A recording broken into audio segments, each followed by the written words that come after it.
नमस्कार साथियों, मैं हूं आपका मित्र सचिन आचार्य और मैं खड़ा हूं मध्य प्रदेश लोक सेवा आयोग इंदौर के सम्मुख और मेरे साथ हैं अंकित सोनी। अंकित सोनी जी। कहां से आते हैं सर आप? शहडोल। किस कारण आपकी उपस्थिति मध्य प्रदेश लोक सेवा में आज आपकी हुई है? राज्य सेवा परीक्षा 2021 के साक्षात्कार के लिए मैं आया था आज। मेरा बोर्ड ए था, मेहरा सर का बोर्ड था। राजेश मेहरा सर जो कि मध्य प्रदेश लोक सेवा आयोग के अध्यक्ष हैं, इनके बोर्ड में आज आपकी इंटरव्यू संचालित हुई। के साथ आज के इंटरव्यू की आपकी शुरुआत हुई थी। शहडोल से जुड़े सवाल आए थे, जैसे कि पेशा अधिनियम जो शहडोल में लागू किया गया था पिछले साल, साथ ही सिकल सेल एनीमिया मिशन जो प्रोग्राम है वो लागू किया गया था। तो यहाँ से सर ने पूछा कुछ में क्यों आए इंजीनियरिंग के बाद, तो ऐसे भी सवाल थे कुछ। तो आपके डेफ से किन क्वेश्चनों को उठाया गया? डेफ से तो ज़्यादा मेहरा सर ने तो ऐसे कोई क्वेश्चन नहीं पूछे, बाकी ने क्रिकेट से भी सवाल किए, मैं वेब सीरीज़ देखता हूँ तो वहाँ से भी सवाल किए, इंजीनियरिंग से भी सवाल किए। किस प्रकार की वेब सीरीज आप देखते हैं? मैं सामाजिक मुद्दों पर वेब सीरीज़ देखना, रियल इवेंट्स पर कोई वेब सीरीज़ बनी उसको देखना पसंद करता हूँ। तो उससे जैसे कि खाकी बनी है, चेरनोबिल बनी हुई है, पंचायत है, एस्पिरेंट्स हैं, ये रियल लाइफ चीज़ों को बताने का प्रयास करती है। पंचायत वेब सीरीज जो कि है वो काफ़ी प्रचलित रही, इससे आपने क्या सीखा?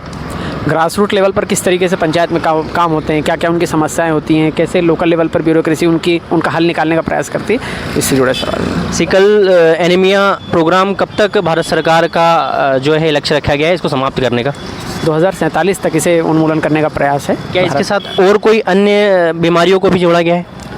इसका तो मुझे अंदाजा नहीं, लेकिन टीवी भी है, उसका भी उन्मूलन करने का भारत सरकार का प्रयास। राष्ट्रीय स्वास्थ्य मिशन के अंतर्गत कुछ बीमारियों को हमने चयनित किया है जो कि केंद्र सरकार द्वारा संचालित राष्ट्रीय स्वास्थ्य मिशन के अकॉर्डिंग रखे गए हैं, जिनमें सिकल सेल एनीमिया को भी एक प्रमुख में 2047 तक समाप्त करने का हमारा एक लक्ष्य है। और किन प्रश्नों का आयोग का रुख रहा?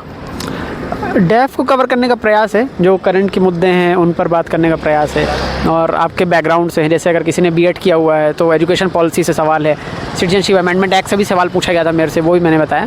तो डेफ से ही ज़्यादातर सवाल है और करंट के कोई मुद्दे हैं तो उस पर सवाल है। सिटीजन एक्ट किस आर्टिकल के अंतर्गत आता है सर? सर संविधान के 5 से 11 आर्टिकल्स के अंतर्गत ये आता है सिटीजनशिप में। क्या आर्टिकल 44 इससे संबंध रखता है?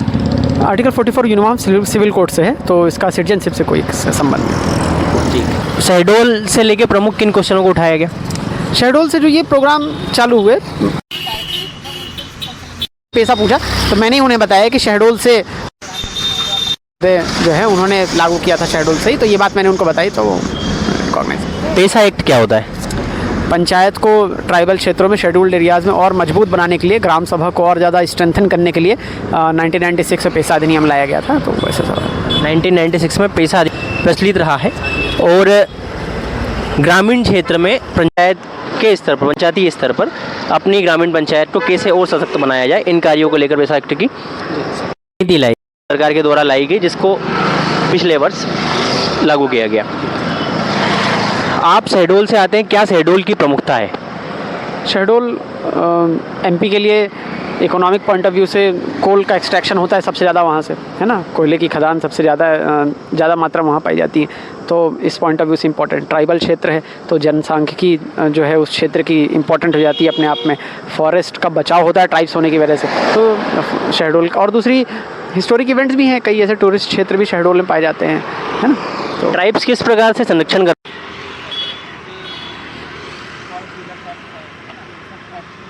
ट्राइब्स को स्ट्रेंथन किया गया है कि उनके क्षेत्र में जाकर हम कोई डेवलपमेंट प्रोजेक्ट इतनी आसानी से चालू नहीं कर सकते। जब चालू नहीं कर सकते तो पेड़ काटेंगे नहीं तो पेड़ बचेंगे तो एनवायरनमेंट का संरक्षण होगा। वृक्षों का कटाव नहीं होगा तो निश्चित रूप से वनों का वनीकरण और अधिक तरीके से हो पाएगा। क्या किन्हीं और प्रश्नों को उठाया गया? नहीं, लगभग इन्हीं क्षेत्र में ही। लगभग कितने समय आपका इंटरव्यू चला? 15 से 18 मिनट के लगभग। और अधिकतर प्रश्न आपके डेफ से उठाए गए?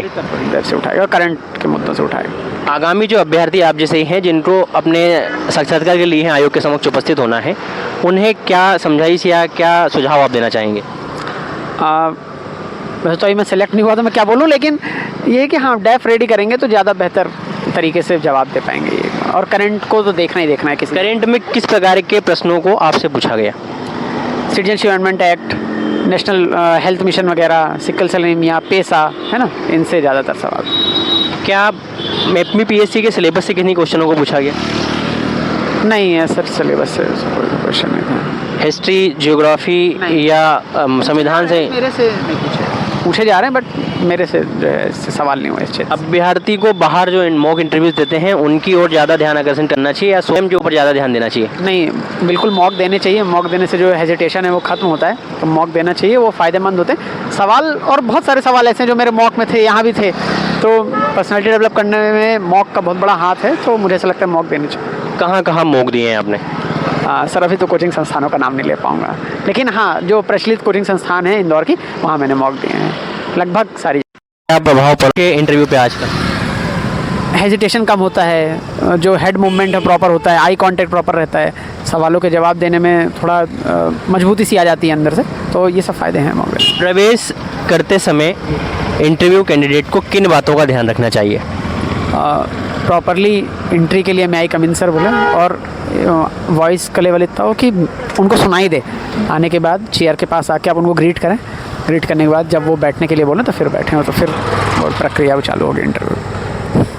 आयोग के सदस्यों का स्वभाव कैसा रहा आज का? जैसा हमेशा रहता है, अच्छा रहता है। वो कैंडिडेट को स्टेबल फील कराने का प्रयास करते हैं, तो ठीक रहता है। क्या अभ्यर्थी को मुस्कुराते हुए प्रसन्नचित मन से अपने इंटरव्यू के दौरान रहना चाहिए? हाँ बिल्कुल, और वो ऐसे जो बोर्ड मेंबर्स होते हैं, चेयरपर्सन सर भी रहते हैं, वो ऐसे प्रयास करते भी हैं कि जो अभ्यर्थी है वो रिलैक्स फील करे। धन्यवाद टॉपर से बात करने के लिए। हम आशा करते हैं कि आप लोक सेवक के रूप में अपनी सेवाएं मध्य प्रदेश शासन को दें। Thank you so much.